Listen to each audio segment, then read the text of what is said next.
ভাইয়েরা আল্লাহ পাকের নবী যিনি দুনিয়া বাদশাহ হাবিবুল্লাহ জনাবে মুহাম্মদুর রাসূলুল্লাহ সাল্লাল্লাহু আলাইহি ওয়াসাল্লাম হুজুর আমার জীবন বাঁচাতে সাহাবীদেরকে ডেকে বলেছিলেন, ও আমার সাহাবীরা,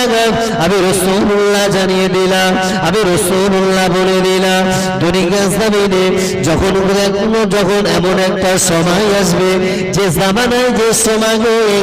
মানুষদের ভিতরে বেশি সুদের সংখ্যা বেড়ে যাবে, দুনিয়ার জমিনে টিভির সংখ্যা বেড়ে যাবে, মদ্যপানের সংখ্যা বেড়ে যাবে, জেনাকারীর সংখ্যা বেশি বেড়ে যাবে। এমন একটা জামানায় আসবে, এমন একটা সময় আসবে যে জামানায় যে সময়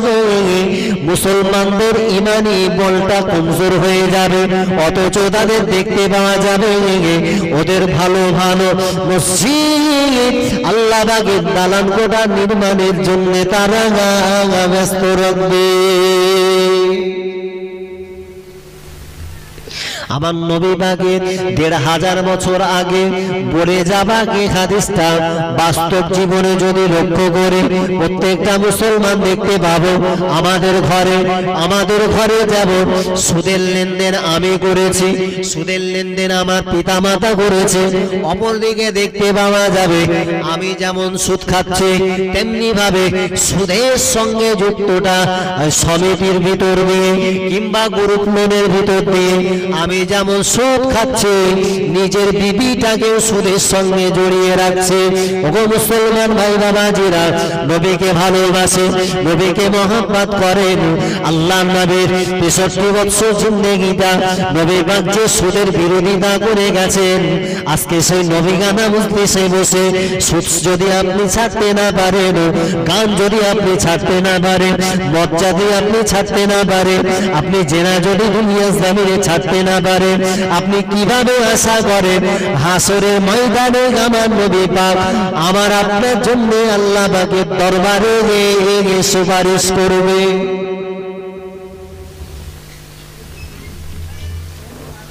প্রতিটা ঘরে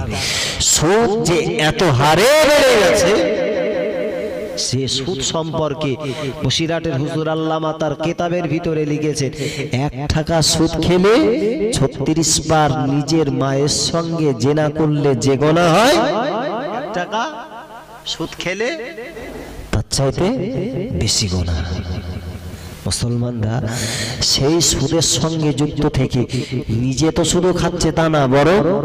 বিবিদেরকেও খাওয়াচ্ছে।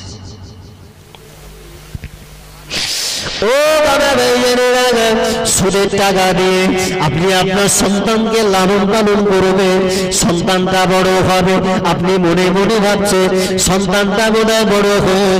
আমাকে সে সুন্দরভাবে সেবা শুশ্রূষা করবে। ওগো মুসলমান ভাই বাবাজিরা, সুদের দ্বারা যদি সন্তান লালন পালন করে, ওই সন্তান কখনো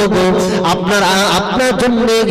হাসরের মাঠে আপনার উপযুক্ত সন্তান হিসাবে দাবি করতে পারবেন না। ওই সন্তানটা আপনাকে জাহান্নামে নিয়ে যাওয়ার জন্য যতগুলো করণীয় দুনিয়া জমিনের কাজ সব কাজ করবে। সুদের টাকায় যদি আপনি একটা ঘর নির্মাণ করেন, ওই ঘরে যদি সারা রাত দাঁড়িয়ে দাঁড়িয়ে ইবাদত বন্দেগী করে নফল নামাজ পড়ে যদি আপনি রাত্রটা অতিবাহিত করে দেন, ও মুসলমানেরা, সুদের টাকা দিয়ে ঘর বানাবেন, ওই ঘরে আমার আল্লাহ পাকের তরফ থেকে কোন রহমত নাযিল হবে না।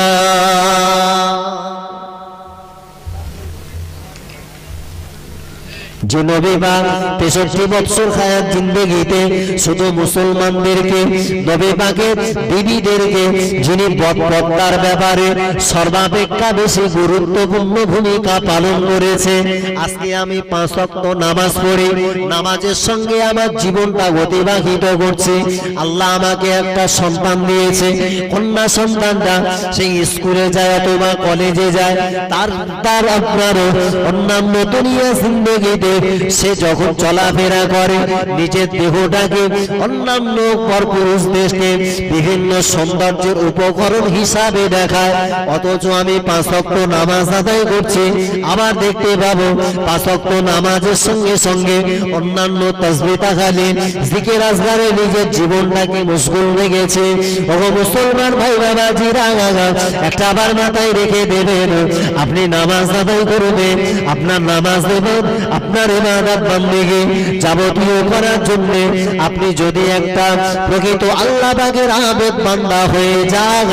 আপনার আবেদ বান্দার খাতায় নাম লেখা হলো। আপনি যদি হাসরের মাঠে নিজের জীবনের কর্মকাণ্ডের কারণে আল্লাহ দয়ার জান্নাতে যাবার উপযুক্ত হয়েছে, কিন্তু আল্লাহ আপনাকে যে বিবি দিয়েছিল, বিবিটা বেপরদার সঙ্গে ঘুরে বেরিয়েছিল,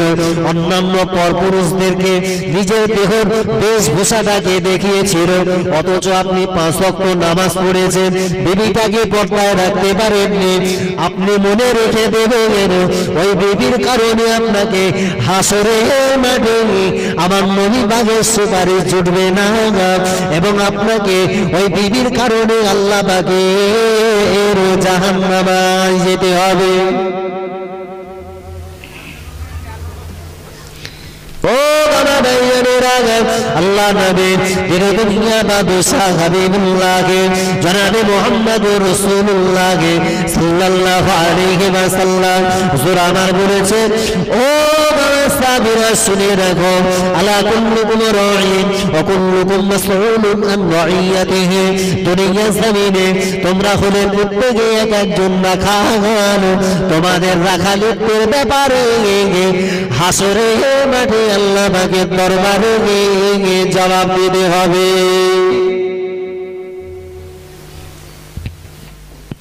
আপনারা আমাকে সবাই দেখছেন, আমি লোক কটা? একটা। আমি আপনারা সবাই আমাকে দেখছেন, নিজে নিজে এক একজন এক একটা গোনা করছেন, আর সবাই মিলে যে আমাকে দেখছেন, সমস্ত লোকের গোনাটা আমার নিতে হবে। যদি আমি প্রকৃতপক্ষে আমার বাড়ির মেয়ে, আমার বাড়ির বিবি বেপর্দা অবস্থায় ঘোরে, তাকে দেখে যে কটা লোক দুনিয়ার জমিনে তাকে দেখে নানান রকম কটূক্তি আর মনের আলাদা চিন্তা ভাবনা আনবে, নিশ্চিত জেনে রেখে দেবেন, সমস্ত লোকের গোনাগুলোকে আপনার মেয়ের মাথায়, আপনার বিবির মাথায় চাপিয়ে দেওয়া হবে। গোনা করেছে কজন? ও একা, কিন্তু সবার গোনাটা ওর কারণে হয়েছে, যার কারণে সবার গোনাটা ওর উপরে চাপানো। আর যে দেখেছে তার গোনা হয়েছে কটা? একটা। সবাই মিলে যে দেখেছে সবার গোনাটা ওর পরিপূর্ণ। মুসলমানেরা মুক্তাসার করব, মুক্তাসার করবার আগে আপনাদের কাছে একটা করুণ মিনতি শুধুমাত্র জেনে রেখে দেবে। মুসলমান ভাই বাবাজিরা, তামাম জিন্দেগিতে ওয়াজ নসিহত শুনেছে, আপনি মনে মনে মনে করবে, নবী দিবস নিয়ে যদি নবী পাকের ভক্তি দেখাতে চায় কখনো হতে পারে না। আমি আপনাদের হাতে ধরে নয়, পায়ে ধরে জানিয়ে দিতে চাই বাবা, যে নবী 63 বছর হায়াত জিন্দেগিতে নামাজকে প্রতিষ্ঠা করার জন্য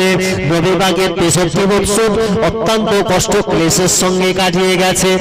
আল্লাহ নবী ওয়াফাতের আগে, আল্লাহ নবীর বিদায় লগ্নের আগে, আল্লাহ নবী হুজরা মোবারকে আম্মা জান ঈসা রাদিয়াল্লাহু আনহাকে ডেকে বললেন, ও ঈসা, তোমার আব্বা জানকে ডেকে দাও, তোমার আব্বা জান আমার ইমামতির জায়গাতে দাঁড়িয়ে, সে আমার জায়গাতে দাঁড়িয়ে ইমামতিত্ব করবে। আমি রাসূলুল্লাহ ওই জায়গাতে দাঁড়িয়ে ইমামতিত্ব করবার মতো যোগ্যতা, ইমামতিত্ব করবার জন্য ক্ষমতাটা হারিয়ে ফেলেছে, শরীরটা বড় দুর্বল হয়ে গেছে, জয়ীফ হয়ে গেছে, তোমার আব্বাকে আমার কাছে পাঠিয়ে দাও। আল্লাহ নবী সাহাবীরা হযরত আবু বকর রাদিয়াল্লাহু রাদিয়াল্লাহু আনহুকে পাঠিয়ে দিলে নবী পাকের সাহাবীরা আল্লাহ নবীর জীবন বাঁচাবে আমার নবী পাকের পেছনে নামাজ পড়ার দিকে তারা যে মাহরুম হয়ে গেলে এই চিন্তা ভাবনা করে সবাই আবু বকরের পিছনে সন্তুষ্টি চিত্তে নামাজ আদায় করে কিন্তু তাদের মনে একটা বড় চিন্তা আমার নবী পাকের জীবন বাঁচাবে থাকা অবস্থা থেকে আমার নবী পাকের পিছনে নামাজ পড়া থেকে বোধহয় মাহরুম হয়ে যাব নবী পাকের সাহাবীরা নামাজে দাঁড়িয়ে দাঁড়িয়ে আল্লাহর কাছে ডুকরে ডুকরে কাঁদতে লাগলেন আল্লাহ নবী হুজরা মুবারকে হযরত আয়েশাকে ডেকে বললেন আয়েশা রে একটা বার আমাকে উঁচু করে ধরো আমি রাসূলুল্লাহ ৬৩টা বছর জিন্দেগিতে ভালো খাদ্য খাইনি আমি ভালো আরামায়েশ করিনি আয়েশা আমি দুনিয়া জমিনে এই নামাজকে প্রতিষ্ঠা করার কারণে তাইফের জমিনে আমার দেহ থেকে রক্ত ঝরিয়েছে ও বিবি আয়েশা নামাজকে প্রতিষ্ঠা করার জন্য নামাজকে কায়েম করার জন্য আমি উহুদের ময়দানে দাঁতটা শহীদ করে দিয়েছি আয়েশা দুনিয়া জমিনে আমি আমার তামাম ৬৩ বছর অত্যন্ত কষ্ট ক্লেশের সঙ্গে কাটিয়েছি আয়েশা রে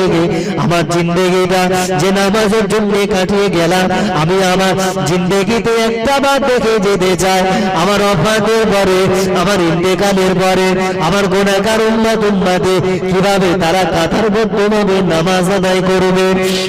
আল্লাহ নবীর নবী আম্মা জান আয়েশা রাদিয়াল্লাহু আনহা আমার নবী পাকের বুকটাকে একটু উঁচু করে ধরলেন পিঠে একটা ঠেকো নিয়ে আল্লাহ নবীকে উঁচু করে ধরবার পরে আমার নবী পাক মদিনা মসজিদুন নববী শরীফে যে মাত্র লক্ষ্য করলে নবী পাকের সাহাবীরা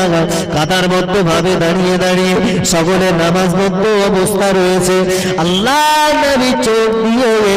টপ টপ করে পানি গড়িয়ে যেতে লাগলো আল্লাহ নবী বিবি আয়েশা বললেন ইয়া রাসূলুল্লাহ ইয়া হাবিবাল্লাহ হুজুর আপনি কাঁদেন কেন হুজুর আপনি কেন চোখের পানি ফেলেন আল্লাহ নবী আয়েশাকে ডেকে বললেন আয়েশা আমি তো আমার চোখের পানিটা এমন কোনো দুঃখের কারণে ফেলি না আয়েশা আমি আমার আহাল বর্গ পরিবারের জন্য চোখের পানিটা ফেলি না আয়েশা ও বিবি আয়েশা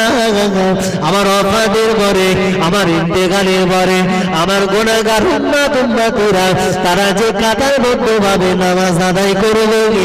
এটা দেখে আমার অন্তরটা প্রশান্তি হয়ে গেল এই দৃশ্যটা দেখবার পরে আমার চোখে পানি গড়িয়ে যাচ্ছে জোরে বলো জি তাহলে নবী পাকের যে ৬৩ বছর কষ্টের সঙ্গে কেটেছেন যারা নবীর জন্য জান দিয়েছেন মাল দিয়েছেন হ্যাঁ নবী পাকের সাহাবীদেরকে শুধু রাসূল ডেকেছে জিহাদের ময়দানে যেতে হবে নবী পাকের সাহাবীরা বুক পেতে দিয়েছেন ধন সম্পদ বিবি বাল বাচ্চা সব আল্লাহর জন্য কোরবান করেছেন তারা দুনিয়ার জিন্দেগিতে থাকা অবস্থায় ইসলামের সুন্নাত তরিকা অন্যান্য ফরজ ওয়াজিব বিধানগুলো নিজেদের জীবনে বাস্তবায়ন করেছে তার কারণে দুনিয়াতে যেমন মানুষেরা তাদেরকে স্মরণ করে আমরাও তাদেরকে ভালোবাসি আর পরকালেও তারা নাজাতের একটা জায়গা পাবে প্যারা হাজিরি সর্বোপরি যারা নবিয়ানা মজলিসে বসেছে আগামী বছর এই মজলিসে আবার মিলাদুন নবী জলসার একটা আয়োজন করা হবে যারা আমরা ফরফরা শরীফের পীর মুসাদ্দুজ্জামান দাদা পীর কিবলা রাহমাতুল্লাহ আলাইহির একনিষ্ঠ মুরিদ তাদেরকে আমি বলতে চাই নিজের জীবনের যে সমস্ত ভাই বাবাজিরা বিশেষ করে যুবক জওয়ানেরা যারা নামাজের সঙ্গে এখনো নিজেদের জীবনটাকে কাটাতে পারেননি হাতে ধরে নয় পায়ে ধরে মজলিসে তাদের জন্য বলে যেতে চাই নামাজ পড়ুন নামাজ ছাড়া আপনার দয়ার জান্নাতটা মেলানো বড় কষ্টকর হবে। সর্বোপরি জানাতে চাই, যে মাহফিলে বসেছি নবিয়ানা মাহফিল, আগামীতেও এরকম সুন্দর মাহফিল আল্লাহ আমাদের দ্বারা কায়েম করিয়ে নেন, এটা আমরা প্রত্যেকে চাই কি চাই না বাবু? চাই তো? আচ্ছা, যদি চাই, নবী পাকের সাহাবী ওমরের কথা বলেছি। ওমর বলেছিলেন, আমি দুনিয়ার সর্বাপেক্ষা আপনাকে বেশি ভালোবাসি। এক সময় দেখা গেল সেই সময় ওমর ছিলেন রাষ্ট্রপতি। রাষ্ট্রপতিত্বের থাকা অবস্থাতে ওমরের জীবনের জীবদ্দশায় একটা মাত্র ছেঁড়া কাপড়, আর সব ইসলামের জন্য উৎসর্গ করেছিলেন, ইসলামের জন্য কোরবান করেছিলেন। আমাদের মাহফিলে এমন কোন আল্লাহর বান্দা রয়েছেন যিনি আগামী বছরের জন্য, আগামী বছরের জন্য 1000 টাকা আল্লাহর রাস্তায় দান করেন?